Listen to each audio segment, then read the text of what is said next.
Today, let's talk about sexualized rage. What is it, and how is it impacting your life?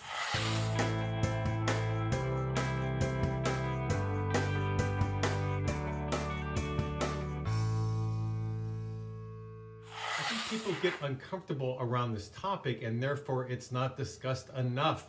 Either people don't want to look at the underlying reasons for what's causing sexualized rage, or they don't want to look at the reality that sexualized rage is indeed playing out in their life. They're in denial about this. So let's go ahead and examine this. Let's unthread it. Now, I'm going to focus on children who are victims of emotional incest, but this can apply to any child who's been abused on some level. So emotional incest involves no physical sex. It's just being emotionally smothered by a parent. They take them over for their own benefit somehow. They want a little mini husband or mini wife, and rather than deal, for example, with the bad marriage, they just focus on a child and take the child over emotionally. Most typically, it happens in opposite sex ways. So the mother taking over the son, or the father taking over a daughter. So what happens to a son, let's say, being taken over by the mother? What that son learns as he's growing up is that even though he liked all the attention he got maybe when he was quite young, as he gets older, he's being robbed of proper healthy developmental stages. His identity development is being thwarted. Now, how is this going to impact that boy as he gets older, goes through puberty, becomes an adult male? Well, what can happen is that a woman now to him represents somebody who can come in and take me over. That's what was role modeled for him. That's what women do. That's all he's known. He was treated as the mini husband of his toxic mother, and she broke all sorts of healthy boundaries with him. So now when he goes out to date later in life, let's say, without working on this in therapy, all women now represent somebody who can take me over. I hate that. I'm attracted to her, but I don't want to be attracted to her. I'm falling in love with this woman, but I'm terrified. Maybe she's going to take me over the way my mother did. People don't know what to do with that internal conflict now.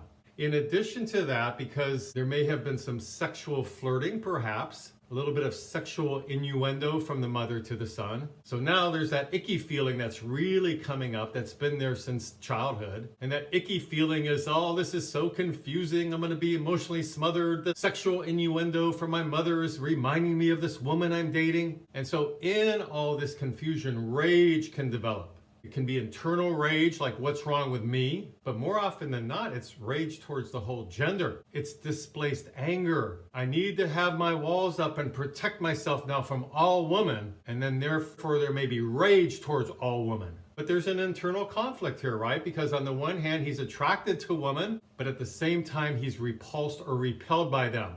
There's rage there. Also, he may have been taken over in a way that the mother, taking him over for her own benefit, is bringing him to places that she normally goes to and should be going to with just her female friends, but now she's including her son because she's taken him over. So he's gotten used to going to luncheons with her. Maybe he has to sit in the hair salon and wait for her as she's getting her hair done. The mother's certainly not helping him to understand and learn about masculine things. And that would have been the father's role if there's a father around, but usually with emotional incest, the opposite sex parent is not stepping in. That's how emotional incest develops.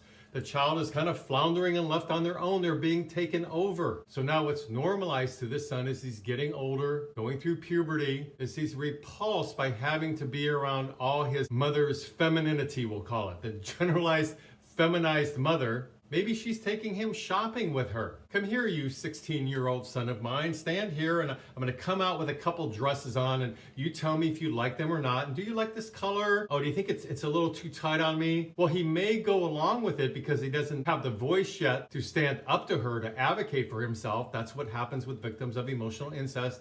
So he's going along with it. He's being compliant, because that's the way he was trained, but inside there's a lot of emotions that are being repressed that go along with this. He's just not in touch with the emotions. So not only will he have rage towards his mother for taking him over in this way as he gets older and hopefully figures all this out, but it can definitely be applied to gender in general. Sexualized rage now towards women.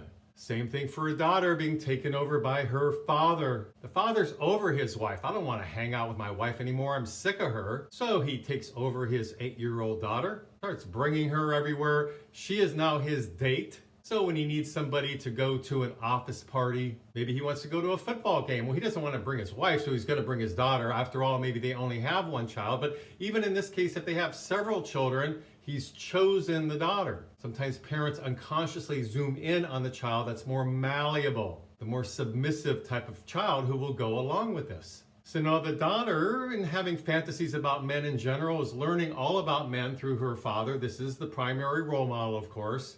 And she's learning that men take me over. And the father's a little bit inappropriate. Like, why is my dad bringing me to this social event, this cocktail party? The daughter now is 14 and the father's still doing it. Or maybe the daughter's 16. She's all filled out now. She feels awkward being the date of her father, but he brings her because he doesn't want to go alone and he's not going to bring his wife. So all this becomes very confusing as she begins to want to date men. And now she has the internal conflict as well, of course. Are all men like my dad? So she'll have her walls up probably. And then in not dealing with the actual anger towards her father, for the father doing this all these years, without therapy, it's going to be projected outward onto all men. Yes, it can be a bit of a stereotype for sure, but that's what we do with unexamined feelings. They can go all over the place. That's why it's so important to know our feelings. So now she's in her late teens, early 20s. Any guy that looks at her, she just hates it. Don't look at me. She may go as far as to make herself look unattractive on some level. Just leave me alone. And this ties in earlier to what I was saying about this can apply to different types of abuse, but I am focusing in right now just on emotional incest. But think of a girl being sexually abused by her father. Of course, there's going to be many similarities here. So now we have a quandary for this now adult son, this now adult daughter, because part of them yearns to connect with the opposite sex, to start dating, becoming intimate, being vulnerable, maybe becoming engaged, looking for a life partner, but they're torn up inside about it because it does not feel safe. And then they're mad about that, but they're not sure who or what they're mad about. They may not even know that it's rage that they're feeling, but they notice they have volcanic anger at work, or they notice they have road rage on the freeways, or they notice that the little things can just make them want to punch somebody out. So that's repressed anger. It can be sexualized rage because they're not in touch with all of these dynamics that tie into their childhood. So it can impact so many things. For adult children who now enter into relationships, they may have their walls up, continue to have their walls up. They may have a lot of mistrust towards their husband and wife. Let's say they get married. They may not be too intimate. They don't want to be too vulnerable around their husband or wife. They love them. Maybe they even have a decent marriage, but I'm not going to tell him or her too much. And then that continues to fester in terms of they're angry about this. Why can't I open up like other people can with their spouse? I don't understand why I'm so emotionally distant. Maybe it's tied into sexualized rage. Now, of course, this can also play out in the bedroom during sex. Human sexual attraction is very complex. There's many levels to it usually.